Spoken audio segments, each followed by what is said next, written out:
The United States' baseless claims that vessels are transiting the Strait of Hormuz normally, which demonstrate the desperation and helplessness of the country's military, are nothing but falsehoods and lies. The Strait of Hormuz remains under the full management and control of the Islamic Republic of Iran.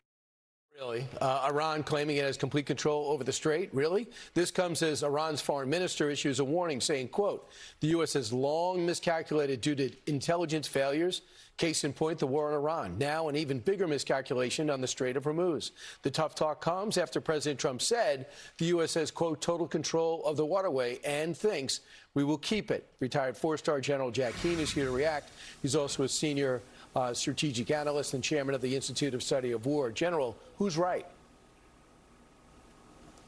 Well, both of them have something to say about this, in my judgment, okay? So let's unpack it a little bit so our audience can understand. Obviously, we have a naval blockade in, and nothing going to an Iranian port or coming out of an Iranian port is able to take place. We've turned around 55 ships, we've disabled 3, and we've boarded 2. So that is control. There's no doubt about that in terms of that specific trafficking, and that's sizable in of itself.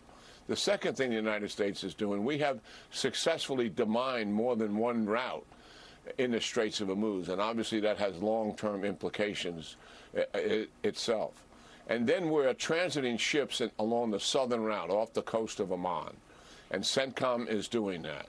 Transponders are normally off, that's, revealing their location, usually done at night, and we're also protecting them in that transit. And those transits are safely done and completed. And obviously those numbers have gradually increased into the double-digit number of ships. So that's the reality there in terms of what the United States is controlling. So what does the Iranians actually control? What they are doing, it's less about control, and it's more about influencing shipbuilders. Through intimidation and coercion, there's still a significant number of ship owners and ship captains, obviously, who are in the region, who do not want to transit the straits because of the threats from Iran. And that threat is real, and it's in their heads, certainly. Now, they know they can pass through the southern route. We've demonstrated it doing safely, but in their minds, there's still too much risk. So it's less about control that Iran is claiming. It's more about influence and the threat of disrupting the Straits of Hormuz. So they say, I think, is kind of the difference. The Secretary of Energy came out yesterday and told Brett Baer, you were on the show 2 days ago, he was on yesterday, they have an average of 8 to 9 million barrels of oil per day are currently moving through the strait. That's what prompted the Iranians to answer that. We prefer 20 million barrels, but they say we're moving it through. And that was, we have said we are moving it through without a lot of fanfare. So it shows that there's something happening there. General, right now in this holding pattern, the Iranians feel they have the advantage. The president feels he has the advantage. Who do you think has the advantage? Well, a couple of things. Well, I do think the United States does, for a fact. But the truth is, what the Iranians did in taking charge of the straits in terms of disrupting it and influencing it on March the 2nd, right after we began the war on February 28th, had impact. Obviously, we went to a ceasefire on April the 7th. For what reason? To negotiate with the Iranians over opening the Straits of Hormuz. They initiated that talk. Why? Because they wanted the war to stop. And has the war restarted in any consequential way? No. So did they achieve their goal in doing that? Yes. And we moved into a diplomatic phase, and we're still in it 4 months later. And that's the reality. The president's frustrated by that phase because, he's learned the Iranians lie, they cheat, you can't deal with them, they're crazy. These are the president's conclusions about that diplomatic phase.